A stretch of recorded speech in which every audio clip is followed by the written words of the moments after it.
नमस्कार दोस्तों, मैं कुंवरदीप सिंह ऑफ गैरी अमृतसरिया हाजिर हूँ एक और नई वीडियो के साथ। देखो, semester exams is just around the corner और बहुत ही कम टाइम रह गया सेमेस्टर एग्ज़ाम्स में, स्पेशली डीयू में। फर्स्ट सेमेस्टर के थर्ड मतलब और जितने भी सेमेस्टर्स हैं, थर्ड सेमेस्टर फिफ्थ सेमेस्टर के एग्ज़ाम्स में। अब दोस्तों, एक जो प्रॉब्लम जो हर एक लॉ स्टूडेंट, स्पेशली जो नया लॉ स्टूडेंट होता है फर्स्ट सेमेस्टर में, फर्स्ट ईयर में, वो एक फेस करता है दोस्तों, वो ये है कि आंसर राइटिंग, सेमेस्टर में आंसर्स लिखने कैसे हैं। क्योंकि ग्रेजुएशन सब ने एक डिफरेंट फील्ड से की होती है। It can be BA, it can be engineering, anything, कोई भी फील्ड से आप ने कोई भी ग्रेजुएशन की होगी, वहाँ पे आंसर्स किसी और तरह लिखे जाते हैं।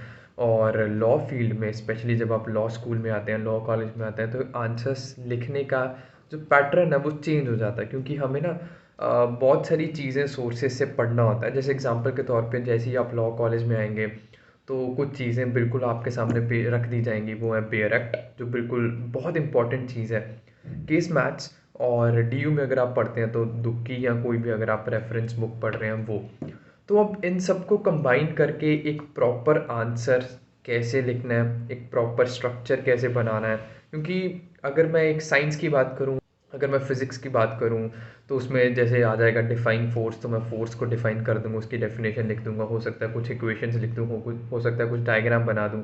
लेकिन लॉ में, जैसे मैं आपको अभी भी बताया, कि हमें इन तीन चीज़ों को कंबाइन करके एक बहुत अच्छा आंसर स्ट्रक्चर करना होता है, वो भी बहुत ही कम टाइम में।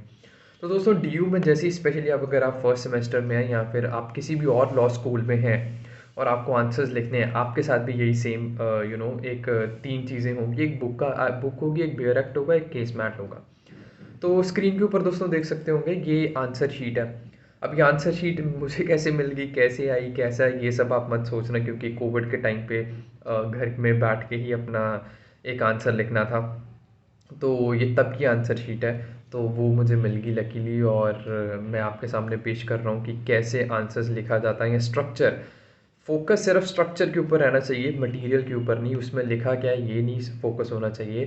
फोकस ये होना चाहिए कि लिखा पैटर्न क्या है, कैसे कैसे हम लिख सकते हैं। तो दोस्तों, सबसे पहले जैसे फर्स्ट सेमेस्टर में हमें एक जूरी सब्जेक्ट लगता है, जूरिस प्रूडेंस, या कोई और लॉ स्कूल से देख रहा है तो शायद उसे जूरिस प्रूडेंस बाद में लगेगा। लेकिन जैसे जूरिस प्रूडेंस के आंसर होते हैं, उसमें केस लॉ ज़्यादा लिखने नहीं होते, ज़्यादातर पॉलिटिकल थ्योरीज होती हैं, थॉट्स होते हैं, थिंकर्स होते हैं। तो उसमें तो एक बहुत, ये जो आप बिल्कुल सामने आंसर देख पा रहे हैं, ये जूरिस प्रूडेंस का आंसर है। तो उसमें तो आप बिल्कुल क्लियरली आप थ्योरी लिख सकते हैं। अब ये जैसे यहाँ पे आंसर लिखा पड़ा है अकॉर्डिंग टू कैल्सन, या जो भी आपका क्वेश्चन है वो जस्ट एक पॉलिटिकल थॉट लिखना है, थ्योरीज लिखनी है। तो ज्यूरिस का तो आप इजीली समझ सकते हैं कि आपको कैसा करना। ट्राई करें ज़्यादा से ज़्यादा पेज भरने के, या अच्छा रेलिवेंट लिखने के। हमारा फोकस सिर्फ ये नहीं होना चाहिए कि मुझे बहुत पेज भर देने हैं। फोकस ये होना चाहिए, एक तो कंसिस्टेंसी, कि अगर मैं एक आंसर में 5 पेजेस लिख रहा हूँ, तो ट्राई करो जो 5 आंसर्स आप अटेम्प्ट कर रहे हैं, उन पाँचों में ही ट्राई करें 5-6 पेज लिखें एटलीस्ट। ऐसा बिल्कुल भी नहीं होना चाहिए कि अगर फर्स्ट आंसर मेरा 10 पेजेस का आ गया और सेकंड आंसर भी 10 पेजेस का है, और बाद में टाइम नहीं बचा, थर्ड मैंने 4 का कर दिया, फोर्थ मैंने 2 का कर दिया, फिफ्थ मैंने एक ही पेज का लिखा। तो उसमें एग्जामिनर पहले ही एक जज कर लेते हैं कि अच्छा नहीं है, और मुझे लगता है कि ये एक अच्छी चीज़ नहीं है बिल्कुल भी एग्जामिनर पॉइंट ऑफ व्यू से। तो कंसिस्टेंसी मेंटेन करके चलें, कि फर्स्ट आंसर अगर आप 5 पेजेस का लिख रहे हैं, सेकंड भी उसी के आसपास लिखें, 5-6, फिर थर्ड भी वैसे, फोर्थ भी वैसे, फिफ्थ जो कि लास्ट आंसर होता है, अब it is last but not the least, उसको उसके भी आपको उतने ही मार्क्स मिलने हैं। तो ट्राई करें कि आप उसे भी उतनी ही इंपॉर्टेंस दें जितना आपने फर्स्ट को दिया। तो इसलिए जो भी आप जैसे भी अटेम्प्ट करने की सोच रहे हैं, लास्ट आंसर के लिए, क्वेश्चन के लिए भी टाइम बचा के रखें। ऐसा बिल्कुल भी नहीं होना चाहिए कि लास्ट आंसर तक आते आते आपके पास टाइम ही नहीं है, और ना ही कोई वर्ड्स है, ना ही मटेरियल है, ना कुछ और है, और वो आपने ऐसा ही रख दिया। तो ये ज्यूरिस का आप समझ चुके होंगे, या ऐसा कोई भी सब्जेक्ट है जिसमें जस्ट एक थ्योरी है, वो तो आप इजीली लिख सकते हैं। लेकिन जिन सब्जेक्ट्स में, जैसे आईपीसी हो गया, कॉन्ट्रैक्ट हो गया, जिसमें bare acts, bare provision plus case maths हैं, तो उनमें आंसर कैसे लिखने हैं वो हम आज देख लेते हैं। तो सबसे पहले मैं ज़रा कॉन्ट्रैक्ट का भी, जो आपके सामने स्क्रीन के सामने है, वो कॉन्ट्रैक्ट का एक आंसर है। जैसे क्वासी कॉन्ट्रैक्ट आप देख सकते हैं। देखो जब भी आपको कोई भी क्वेश्चन आए, सबसे पहली चीज़ जो आपको देखनी है, अगर आपको फैक्ट बेस्ड क्वेश्चन आ रहा है तो पहले तो फैक्ट्स देख लो। फैक्ट्स के बाद बेयर प्रोविज़न, ये बात के ऊपर फोकस करना दोस्तों। सबसे पहले जो चीज़ आपको लिखनी है ना, वो बेयर प्रोविज़न लिखनी है। जैसे एग्जांपल के तौर पे यहाँ पे क्वासी कॉन्ट्रैक्ट के ऊपर एक क्वेश्चन है, तो सबसे पहले ही मेंशन ये किया गया है कि the issue under consideration is quasi contract, और फिर बेयर प्रोविज़न लिखनी है। जैसे इन्होंने लिखा है कि according to section 70, bare provision का कहता है कि हाँ उसमें ये होना चाहिए, ऐसा होना चाहिए। ठीक है, उसके बाद उसका मटेरियल लिखते हैं, जितना भी आप लिख सकते हैं ट्राई करें ज़्यादा से ज़्यादा लिखने के लिए। तो वो जो मटेरियल है वो या तो आप रेफरेंस बुक से रेफ़र कर सकते हैं, या दुक्की से, डीयू में पढ़ते हैं तो दुक्की से कर सकते हैं, या जहाँ से भी आप पढ़ रहे हैं वो आप इसमें मटेरियल लिखना है। लेकिन बहुत ज़्यादा भी नहीं लिखना है, क्योंकि टाइम है नहीं, 3 घंटे का पेपर होता है, 5 क्वेश्चन अटैम्प्ट करने होते हैं। तो आप देख सकते हैं कि एक क्वेश्चन के लिए कितना टाइम बचा। तो प्लीज़ आप ऐसा आंसर स्ट्रक्चर करना है कि हम सब कुछ बता भी दें, लेकिन एक बहुत टाइम टेकिंग प्रोसेस भी ना हो। तो दोस्तों उसके बाद जो चीज़ आती है वो आती है केस मैथ्स। देखो केसेस रेफ़र करना, लिखना, कोट करना बहुत ज़्यादा ज़रूरी है, क्योंकि अगर ये नहीं करेंगे ना तो लॉ स्कूल में, लॉ कॉलेज में आपको मार्क्स नहीं मिलते। मैं एग्जांपल के तौर पे आपको बताता हूँ कि जो भी आपके क्वेश्चन पेपर में फैक्ट्स आए वो किसी ना किसी केस से रेलिवेंट होंगे, या फिर किसी ना किसी केस के सिमिलर होंगे, जो आपके सिलेबस में केस होगा, एक्चुअल केस। कोई भी केस हो सकता है। जैसे जो भी यहाँ पे अभी आप स्क्रीन के सामने जो देख रहे हैं, जो भी यहाँ पे क्वेश्चन होगा, उसके जो फैक्ट्स होंगे ना दोस्तों, वो इस केस से मिलते होंगे। जैसे दामोदर, जो भी आप एग्जांपल के तौर पे जो भी आपको केस आया उससे मिलते होंगे। इसीलिए जो सिलेबस में केस है वो आपको पूरा पूरा नहीं लिखना होता, हाँ, लेकिन उसका क्रक्स आपको पता होना चाहिए, उसमें क्या जजमेंट आई और फैक्ट्स क्या थे ये पता होना चाहिए। पेपर में ये सब कुछ नहीं लिखना, पेपर में उसे सिर्फ रेफ़र करना। जैसे एग्जांपल के तौर पे इन्होंने ये मेंशन किया केस, उसके बाद उसमें हल्का सा बताया कि क्या फैक्ट्स थे, और उन फैक्ट्स के अकॉर्डिंगली जजेस ने क्या कंक्लूड किया, कोर्ट ने क्या कंक्लूड किया। अब ऐसे ही एक केस मेंशन किया, अब दूसरा भी कर दिया। जैसे food corporation of India versus मजदूर वाला केस जो है, तो ये भी मेंशन कर दिया। अब इसके अलावा भी अगर कोई और केस आपको आता है या माइंड में आ रहा है, या कुछ आप बताना चाहें तो आप वो भी बता सकते हैं।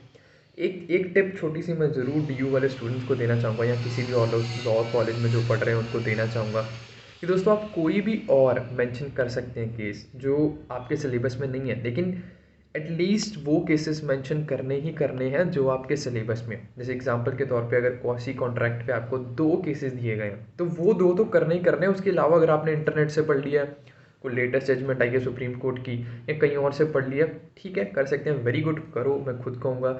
लेकिन वो दोनों तो होने ही चाहिए जो आपके केस मैट में दिए हैं। तो इस चीज़ के ऊपर ज़्यादा फोकस करना, क्योंकि बहुत सारे टीचर्स ने खुद ये बात कही है, हमारे टीचर्स ने लॉ फैकल्टी के, कि बच्चे क्या करते हैं कि और केसेस सारे मेंशन कर देते हैं, लेकिन सिलेबस में जो केसेस हैं वो नहीं लिखते, जिसके कारण मार्क्स डिडक्ट होते हैं।